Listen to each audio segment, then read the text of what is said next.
Do the carrying. Let's go. All right. Welcome. This is our first session ever of Broken Men. No, wait, Broken Men. It's not called Broken Men. A place for broken men. A place for broken men. See? Yes, sir. That's why I said you were supposed to do the intro. But hey, whatever. Here I am doing the intro on behalf of John. I'll introduce myself. I'll let him introduce himself. I'm Apostle Kevin Mellifant with Pocket Church, and we're doing this Pocket Church, a place for broken men. And who do I have as my co-host? Go ahead, introduce yourself. Hey everyone, you got John June with Pocket Church. How's everyone doing? Good. You seem like you don't want to look at the camera. I don't understand. You keep trying not to look at your camera. What you looking down at? I'm right You're here. looking down at something. I'm right here. All right. So in this first session, John was like, there's this video we need to see. And it was like, this video, man, we should watch this video. And after we watch the video, we should just share some feedback from it. And I was like, okay, sure. If you say so, I'll take your word for it. And so what we're going to do now is we're going to play that video, get your feedback on that video, and then we'll kind of talk through what's our takes on this. I do need that headphone jack.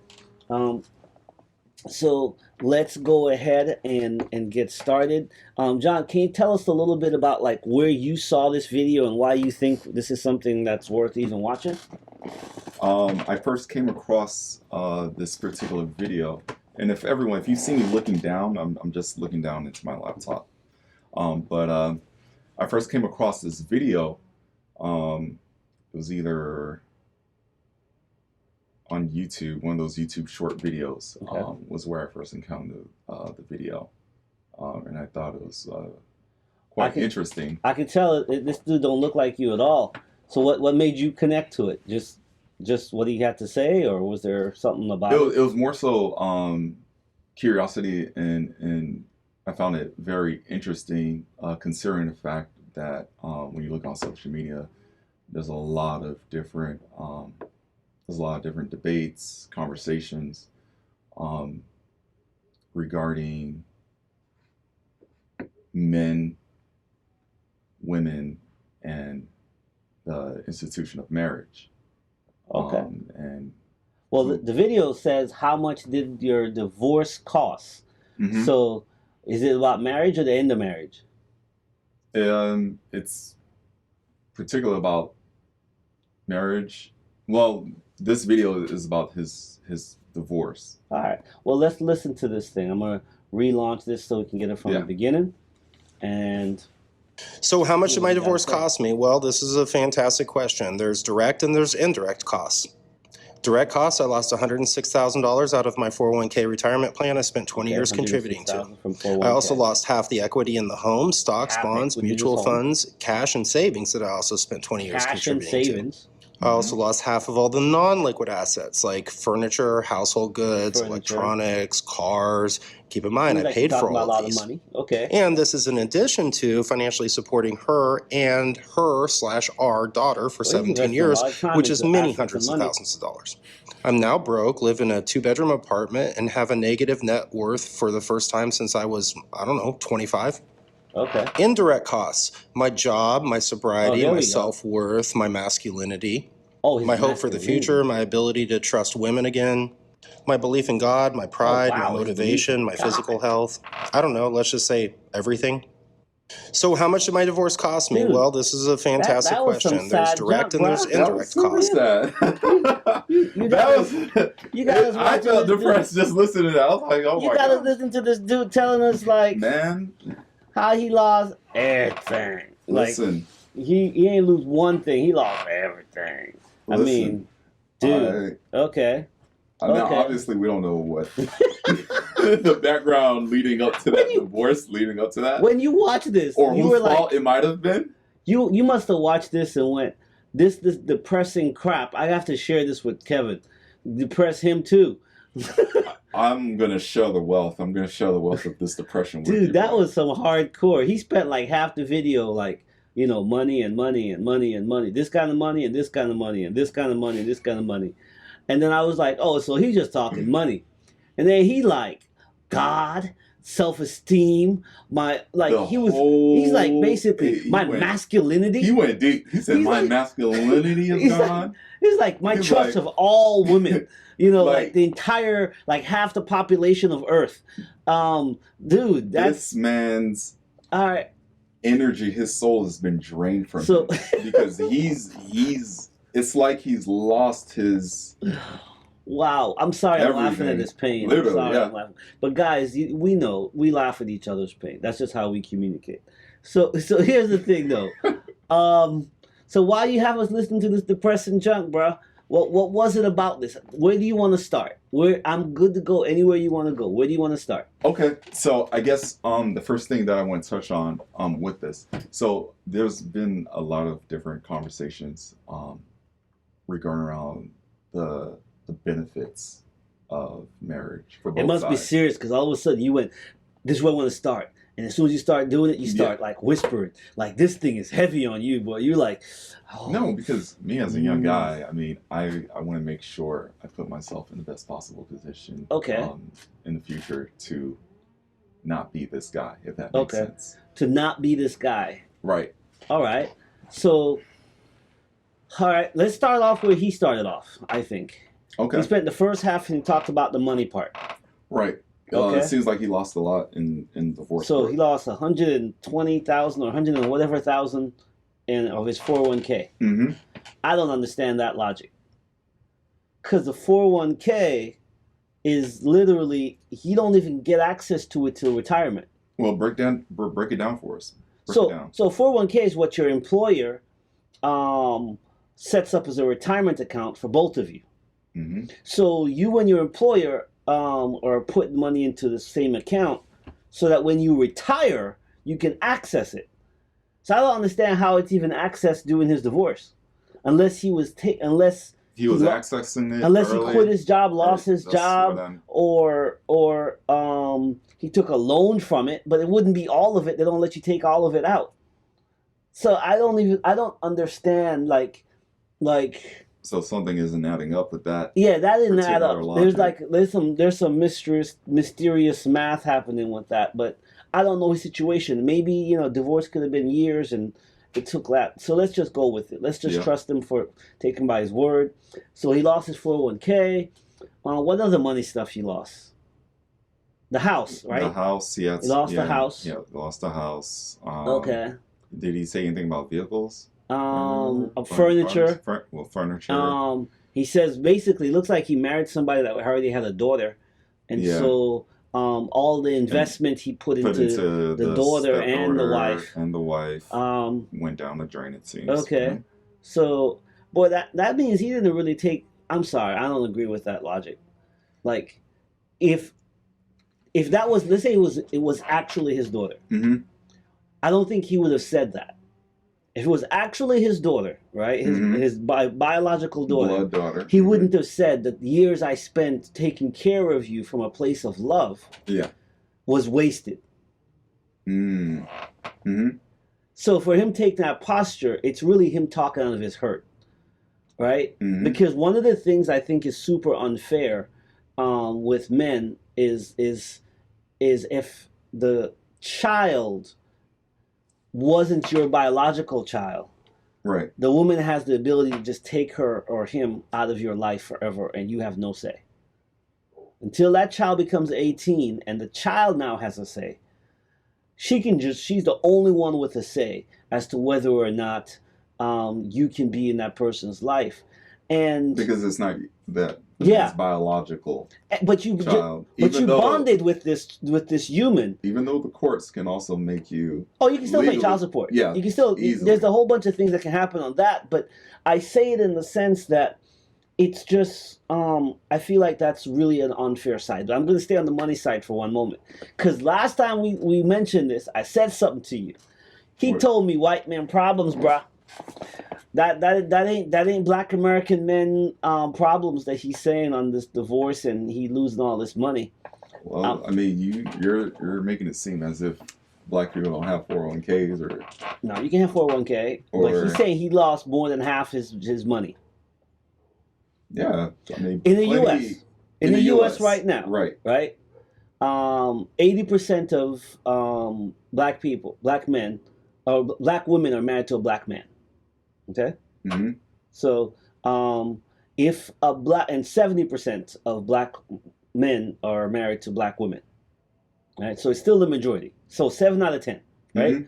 Okay, so in these 7 out of 10 relationships, let's go with this: 7 out of 10 relationships, right? Hmm. When that black guy gets a divorce, black women in the U.S. have the highest education rate of any group of people in the U.S. So they are high income earning So women, they are college educated. college educated. They're making the same or more money than the man.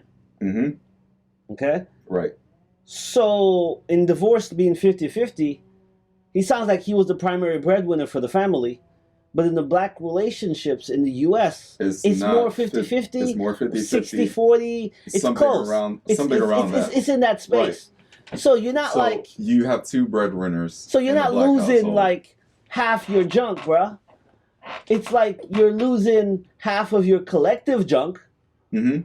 But in his story, if he was the primary breadwinner, to him, he's losing all his stuff. But, bruh, like, come on. How many black men you know right now in a relationship with the black woman? How many do I know? Yeah, right now in your friend circle. A lot.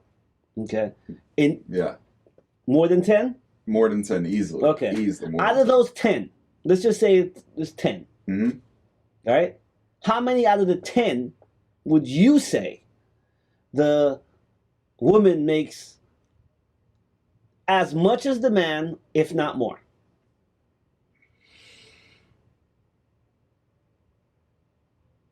From who I know? Yeah, just from who I don't want names. No, no. Just no, would just- not drop name drop. But Yeah. from what I know, who I know, I'll say this. I would say the majority of the men from my personal friend group that I know, again, the men tend to make, if not the same, then a little bit more. Most of the men. So most of the men you know Mhm. make, if not the same, a little bit more. Yes, correct. So would you say it's a 60-40, or is it more than that? 60-40. 60-40. Fair, yeah. Okay. So then at the most, those guys are going to lose 10%, 5%. Half of the 10. Right. The half of it. Half of Easily, 10. easily. Half of 10% difference, right? So the reason I say that, right, is because in the US, black marriages have been primarily 50-50 in a lot of ways. Mhm. It's just kind of the right.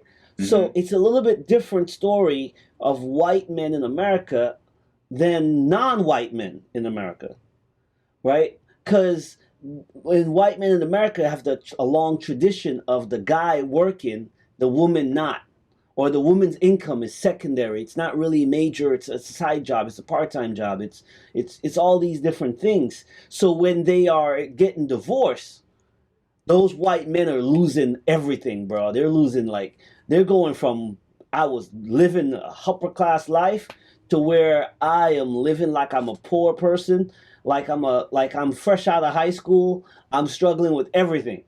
So essentially, then, for a black man to get divorced, he's losing little to nothing Yeah, he's going back to where he was previously. before the marriage, which is almost like a prenup. You're not losing this right? You might want to stay in the house and you lose the house. But if you lose the house, you don't really lose the house. If the house is worth $300,000, this is why sometimes they make them sell the house. The house is in both your names. You can literally say, I want my cut. Yeah. Because divorce is 50-50. 50% of the assets. Mhm. So you can force her to buy the house from you. Or sell the house. I don't do the poor me thing, bro. I don't do the poor me thing. I just don't do listen, I know the system is rigged. towards women getting half your junk if you have more wealth than the woman. Right. You know what a lot of women are complaining about right now, bro? What are they complaining about? There's a whole lot of successful women who got with dudes who didn't step up, right? And the dudes cheated them out and dogged them out, but they were slick enough to not get caught, so they couldn't prove it in court. And these women are like, wait a minute, I was the one where you met me with this house. And the guy's like, give me my half. Pay me. I don't care. Females are paying alimony now, bro. Hey, but you know what? I'm just being a lot honest. of guys are screaming equal opportunity. I hear you. They're screaming that. So that's why, like, on the money side of things, Right. I know his story is authentic and real, and he's telling us his truth. I don't want to attack his truth, but I do want to make sure that we're being honest about, like, that white American male truth for divorce doesn't spread equally in the U.S. Right. I Right? agree. If you're an athlete or celebrity, hey, that's different. That's a whole different category of wealth. It's a whole different conversation. But just the average guy, right? The part that that's gonna suck like crazy is not how much money you lost. It's like, but he listed everything else, right? So let's hit on some of those other things. What was some of those other things that he said he lost? Again, like Not money. like you said, he mentioned his daughter or his stepdaughter. That's hardcore, bro. He brought that up. That is and, hard. it makes me think, okay, what kind of relationship did you have with your stepdaughter to bring that up in that fashion? Well, because the stepdaughter's going to So- pick the mom. Yeah, yeah. So she's He- picking mom. He feels like he wasted time. I get that. It's a real loss, bro. He took I'm an L sensing for that. real. I'm sensing that. He took from an him. L. He Listen, took care of another guy's child. yeah, which is already hard.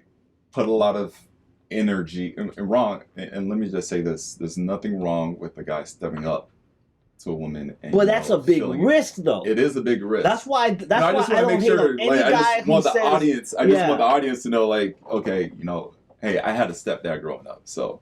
yeah, But bro, that's a risk. he put a lot of energy and effort That's into so hard. raising his stepdaughter, and in the end, He lost all that he lost because he lost the He took daughter. a L. He and all the investment he made into her, he already said was wasted money. So he already feels like that was wasted investment. The emotional implication of it all. Will he be able to ever trust another woman after this? Yeah. So that's another big thing. And then he also made mention that he lost his faith in God. See, this is where Which, so we're gonna assume he's a Christian man based on loss in his faith in God, right? mhm. So that means if it's a Christian guy, I'm gonna assume that he goes to church, and this is a woman that he married that also went to church. And Let's assume if that, he yeah. lost the relationship with God, it must have been something where he believed God said to him, "This is your woman that you should be with." And the divorce rate inside the church is the same as outside the church. You're Right? So here he's like, how can I lose everything in my life? And God, you said this was the right one. I understand why he's questioning God. I would question God too. Be like, what do you mean? Right? But there's a big difference between being religious, which means you attend church, Mhm. right? And being a Christian, which means you're surrendered to Jesus as your Lord, Okay. right? Mhm. So here's what I mean by that. It's on a spiritual level. Did she cheat on him? Because right now, more women initiate divorce than men, right? Something Mhm. around 80% of divorces are initiated by women. So 8 out of 10 times, it's the woman say, forget this, and she just gets a divorce. Yeah. Right? So here's what you're looking at, right? You're looking at if you're a man that has wealth of any kind, all right, let's say you have a house, Hmm. you have a 401k, you have a car, right? You have a good job, right? You need to understand that if you're marrying somebody, half of everything you have, you're granting her. Just like how half of everything she has. So if you marry somebody because she's cute and she ain't bringing nothing to the table financially, just understand that means you're giving her half of your stuff. Hmm.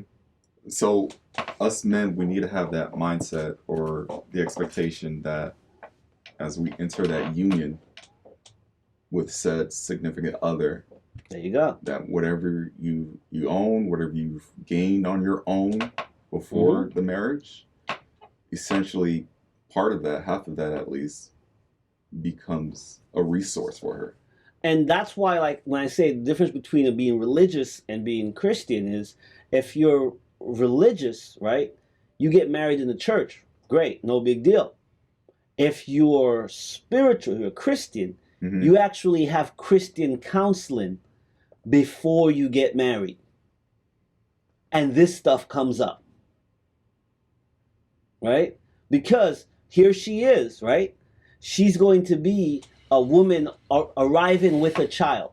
Hmm. So the spiritual leader, pastor, bishop, whatever priest, whatever title in whatever church that he's attended, can say, okay, is this who you were in your past? Or is this who you are now when he's talking to this woman that has a child out of wedlock? Because it's not his child. Hmm. And then they would have honest conversations around what does this mean, right? And that premarital counsel is a lot of uncomfortable conversations. Well, break down to me, what does an honest conversation look like before you actually tie the knot with that So person? the spiritual requirement for marriage is not that you're compatible with each other, not that you like each other. Oh, so it's not that if you're even compatible with No. this. Because a lot of people, we see the thing. Spiritually if she's in her walk with God, she's like, let's say on prayer life and commitment to God and being a mature Christian, she's like a 10. Hmm. And he's a 5. Even though she has a child out of wedlock, that was her past, right? Okay. She's on fire for Christ, and he really just attend church weekly at the most. Hmm. Don't really pray, don't really live a surrendered life to Christ, right? But he's, grew up in a church. A pastor or the spiritual leader will say, you guys are unequally yoked, and he will say, I can't do the wedding. That's the difference. They're not asking you these questions to ask you. They're asking these questions because they're trying to figure out, am I even going to do the wedding? Hmm. You're not doing this premarital counseling just to check a box. Right. Right? So this is what I mean. Like, did you get married in a church, or did you really have the hard conversations? And then by what he said, did she then betray all of that? Like, did she lie in the counseling sessions? Was she like showing like whatever she needed to show to lock down this good guy? Or something else, right? Because it's just, to me, for him to say he lost his relationship with God, I'm either saying it was so dramatic that he questioned how could he have heard of God at all, Right. or he thought just because he met her in church, she's good, she's a good person. It turns out she's not. But if he wasn't prayerful and if he didn't have spiritual counsel, then that's on him as much as it is on her. She was bad for not doing it, for faking it, but he was bad for not really doing the actual process of deciding, this is how I pick a Christian mate. So let me ask you this: is it safe, with all that being said, is it safe to assume that he may not have possibly had these hard, difficult conversations before tying the knot with this woman? Because keep in mind, Here's the Bible's illustration of somebody devoted to God. Bro, Job lost his kids and all his wealth back to back. Yeah. And didn't curse God. Then he lost his health. Then he lost his reputation. And he didn't curse God. So the whole idea, right, that divorce means the end of your relationship with God, it is, to me, strange. I can see, like, hey, I can't go to that church anymore. She can be in that church. I'm going to find a different church. So I don't have those awkward moments of us being there together, divorce, all that drama. What if she now starts, like, sitting next to this guy? Am I going to act a fool? What if I sit next to a woman? Is she going to act a fool? Right? I can see, like, him saying, I no longer attend the church I grew up in. Mm-hmm. But that's not what he said. He said, I lost my faith in God. Heavy. So I'm like, bro, that's not the normal response to divorce. You start questioning your faith if you believe the person you divorced was the person God said you were supposed to marry. I totally get that. That's a hard claim to make. Sounds like he put all his faith in his actual relationship and his assets.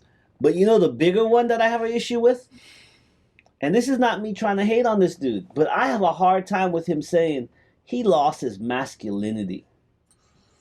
Yeah, when he said that, I was taken aback. I was like, you lost your masculinity from the divorce? Like, what in the world? How bad? Or how humiliating? Like, was it humiliating to the point where you feel like you're no longer masculine?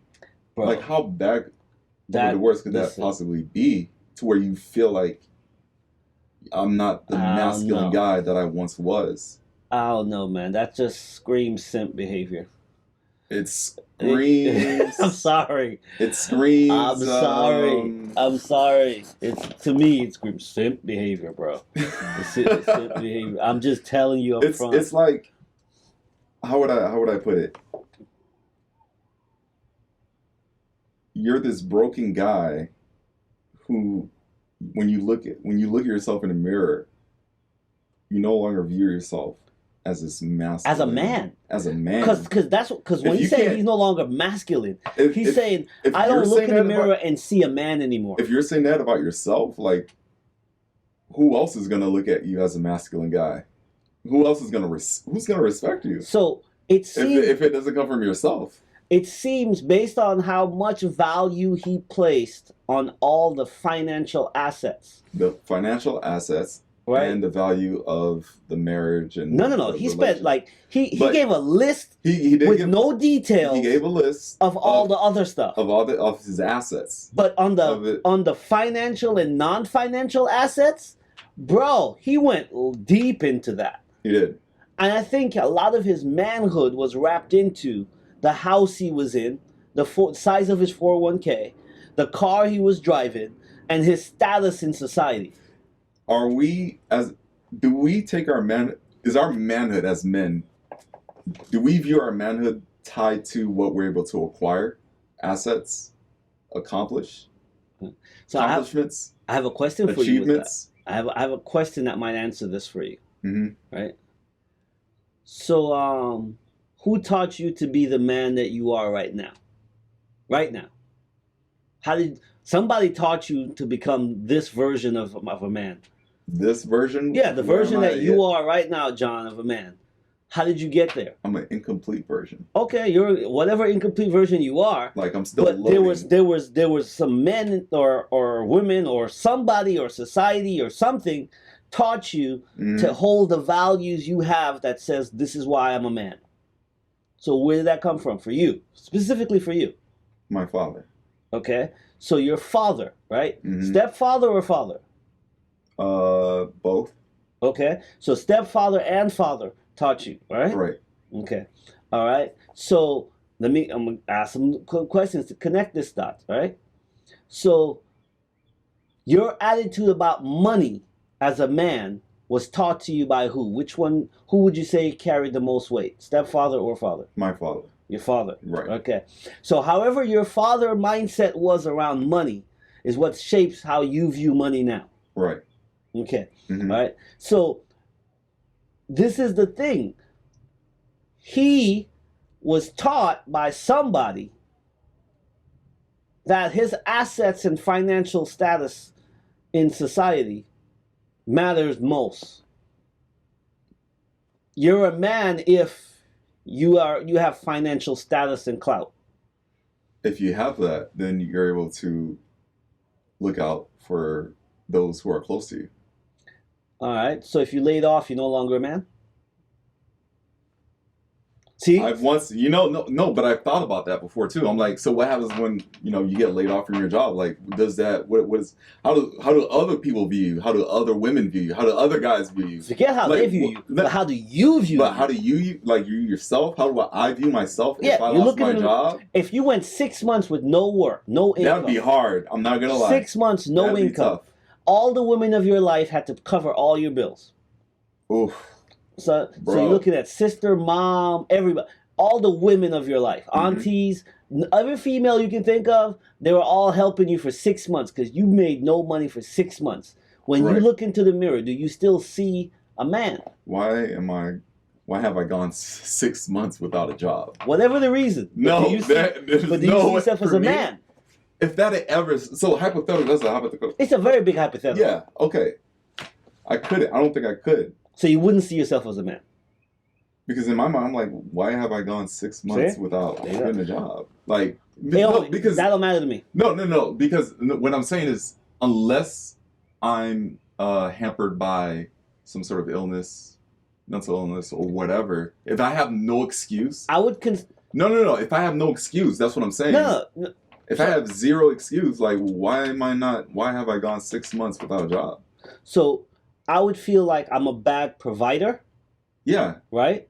And I would feel like I'm a bad father, Mm-hmm. and I would definitely feel like I'm a bad husband. Mm-hmm. I wouldn't think I'm a bad man. I wouldn't think I've lost masculinity. But isn't masculinity tied into those things though? To how see it. That's why I asked how Because your ability how to did pro- you- your ability to provide. how were you shaped as a man, right? Okay. Yeah. I was shaped as a man with entrepreneurs.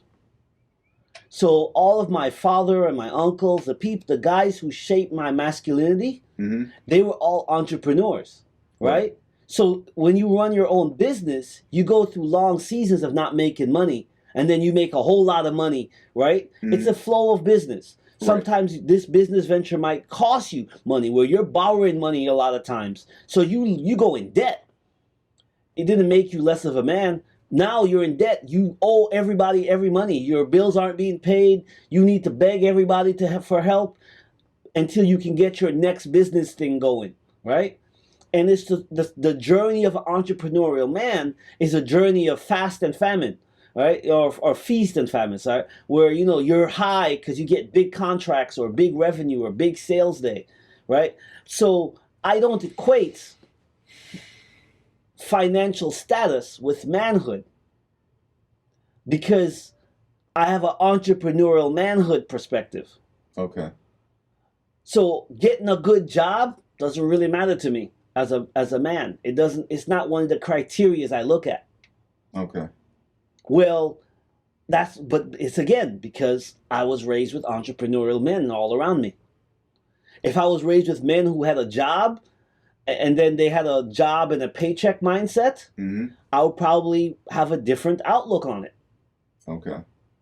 So that's why I asked the question, because you didn't become the man from nowhere. You became every guy. We all became men based on the people who taught us what manhood was. But on the negative side, I grew up where all the guys, you weren't a real man if you couldn't pull a lot of females. The idea of one Yeah. female, just one, they used to dog me out, bro. As a teenager, and as a young, it's they still used like to that dog to this me day. out. They'd be like, Kevin, what do you mean? You just, bro, You just you're got young one- and da da da you just da. got one Just chick, one. When I one was your chick. age, I had like 10 girlfriends, you know? And so they used to, right? And so I had to actively reject that. And our masculinity is tied into our sexual prowess, There you go. being able to dominate multiple women. Yeah. Yeah. So like, So- but you said father and stepfather. I'm gonna ask you another question. Your view of sex, is that because of your, does that come as a man? Does that come from your father, stepfather, or something else? Pornography. See, so then porn became the father for your sex life. Yeah, essentially. Right? So that means based on porn, right? Mhm. Your view of oral sex or anal sex, or your view of a woman that's being pleased, hmm is going to be based on whatever the actresses and actors in the movie showed you was the standard. Your mind becomes warped, and that becomes the standard. So next thing you know, you're going from woman to woman, expecting this certain reaction or this certain performance from her. So I picked up cues from what your boy said, man, that said that he, talking from his hurt, from what he said he lost, I don't see a man that had a strong foundation in biblical manhood. biblical manhood. Describe biblical manhood. All right. Biblical manhood doesn't allow outside things to diminish your manhood. Meaning, we're So- talking about the world. So you're looking at whether or not the world thinks you are of somebody or a nobody. If God tells you who you are, that's who you are. hmm So biblical manhood is the mirror you use to decide whether or not you are a man or not, is God. hmm And he communicates that directly to you. Right. So it doesn't matter about divorce. It doesn't matter if you lose your job. It doesn't matter if you lose your kids. It doesn't matter a lot of those outside things. It's the inside thing that God has communicated with me that forges my masculine identity. Okay. And so you'll see David, he considered himself a man when he was a youth, and he fought Goliath. You have all of these examples in the Bible of guys who are like, my masculinity is not based on any of this outside stuff. hmm Gotcha. So this is us. We're gonna keep doing this journey, right? We're gonna keep walking through this stuff. Send us your feedback. Let us know what topics you want to cover. But what we want to do is just be super raw, super honest. Just honest conversations. Honest, authentic, real conversations. That's it. That's what we'll have more of. Because a place for broken men. Because That's it. none of us got it right. Yep. All of us is broken somewhere. We're just learning as we go. And you know, every day we just take it one step at a time and learn from yesterday and hopefully be different tomorrow. Sounds good. Sounds Catch good. you next time. Be blessed and encouraged. Later. Peace.